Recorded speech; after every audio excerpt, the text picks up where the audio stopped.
प्रधानमंत्री आवास के लिए सदियों इंतजार करने वाला व्यक्ति भी नक्शा अपने मन पे रखता है कि मैं ऐसे घर बनाऊंगा। तो सोचिए कि अपना खाता और आत्मनिर्भर जब तक हम नहीं बनेंगे तब तक ये संभव नहीं। हमारे पैसा विदेशों में नहीं जाना चाहिए। आप सक्षम हैं तो इंजीनियर से नक्शा बनाते हैं, उससे भी ज्यादा सक्षम है तो 3D मैपिंग करवाते हैं कि मेरा घर बनने के बाद कैसे दिखेगा। लेकिन 2047 क्यों? क्योंकि एक परिवर्तन लाने के लिए किसी पीढ़ी को कैप्चर करना पड़ता है और बड़ा परिवर्तन लाने के लिए एक लंबा समय की आवश्यकता पड़ती है। आया हूं, कार्यक्रम थमता ही नहीं। मैं सोचता हूं कि चुनाव के समय तो ठीक है कि रात दिन कार्यक्रम करते हैं, रोज गाड़ी में भर के जाते हैं, लेकिन चुनाव जीतने के बाद भी कार्यक्रम थम ही नहीं रहा।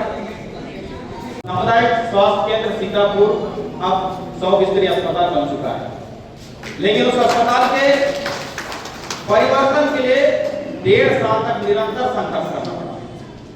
इतना संघर्ष करना पड़ा कि ये समझ लीजिए कि शौचालय में घुस के भी साफ करने का तरीका सिखाना पड़ा। कि देना शुरू हुआ है कि वो अस्पताल बहुत अच्छा हुआ। ये उदाहरण इसलिए बताया कि सोचिए कि केवल जीत काफी नहीं था, जीत के बाद परिवर्तन का जो बेड़ा था वो कठिन था। और आज मेरे को बहुत गर्व होता है कि ऐसे पार्टी में आगे बढ़ रहा हूं जिसने वो ये कहते हैं कि 2047 तक हमारा देश विकसित बन जाए। तो कांग्रेसियों ने क्या कहा कि 2047 तक क्या मोदी जी रहने वाले हैं? क्या 2047 तक? मैं बोलता हूं कि 14 से पहले कांग्रेस थी, उसके बाद भाजपा है। तो 14 से पहले हम 2000 करोड़ रुपया निर्यात करते थे डिफेंस में, और अब 2024-25 में हम निर्यात करते हैं 23,522 करोड़ रुपया हम निर्यात करते हैं। इतना 2000 का 14 से 23 इतना साल हो गया। इतने पुराने हथियार, वो भी इतने स्पेशल टीम के पास कैसे? क्या हमारे पास नया वेपन्स नहीं है? तो हमारे टीम कमांडर ने कहा कि ये दुनिया का सबसे विश्वसनीय वेपन है। तो बोला कैसे? कि ये जब है कि उसको और कोई जरूरत नहीं पड़ती है। सबसे बड़ा देश, सबसे अधिक शक्तिशाली देश कौन है? अमेरिका। और अमेरिका सबसे ज्यादा निर्यात। ज्योति जी, असुरई जी,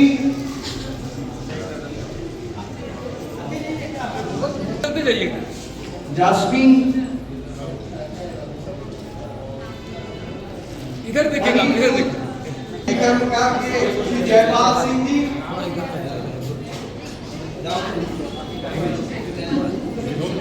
संजय कुमार जी,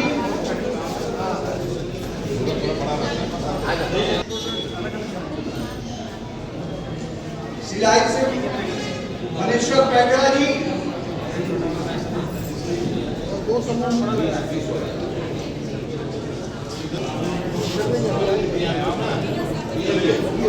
लोहार भुजगल जी,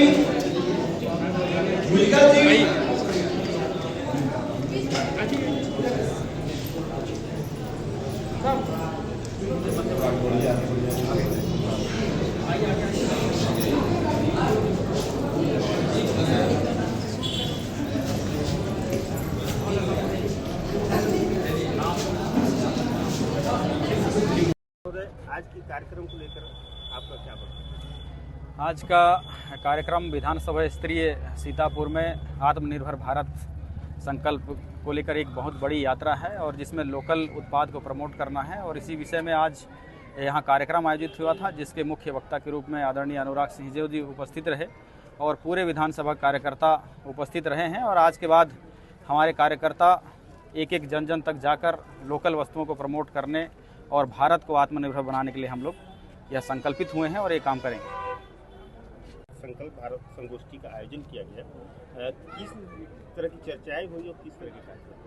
देखिए, इस समय पूरे देश में माननीय प्रधानमंत्री नरेंद्र मोदी जी के मार्गदर्शन में आत्मनिर्भर भारत संकल्प अभियान नहीं बल्कि एक आंदोलन चल रहा है और उसी आंदोलन में हमारे छत्तीसगढ़ के मुख्यमंत्री माननीय विष्णुदेव साय जी और हमारे स्थानीय विधायक रामकुमार टोप्पो जी, ये पूरा हम लोग यहाँ पर मंडल भारतीय जनता पार्टी और विधानसभा के कार्यकर्ता इकट्ठे हुए थे और जितने यहाँ लोकल प्रोजेक्ट्स हैं, जो लोकल ये साबुन बनाते हैं, दिए बनाते हैं, कुछ सर्फ के पैकेट है और ये झोला जो मैं लगाया हुआ ये भी लोकल ही है।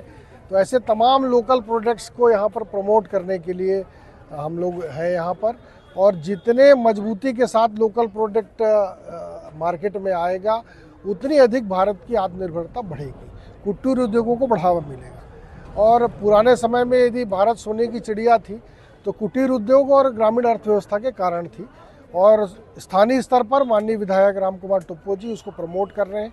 जगह जगह पर आप देखेंगे टूरिज्म स्पॉट और लोकल प्रोडक्ट्स पर काफ़ी संजीदा है। तो ऐसे पूरे मामलों को लेकर हम लोग एक यहाँ पर सम्मेलन रखे थे और ये आंदोलन यहाँ से एक तरीके से हम लोग शुरू कर रहे हैं और निरंतर इस पर वोकल रहेंगे और नारा भी दिया है कि वोकल फॉर लोकल। तो जितनी लोकल वस्तुएं हैं इसको लेकर हमको मुखर रहना है।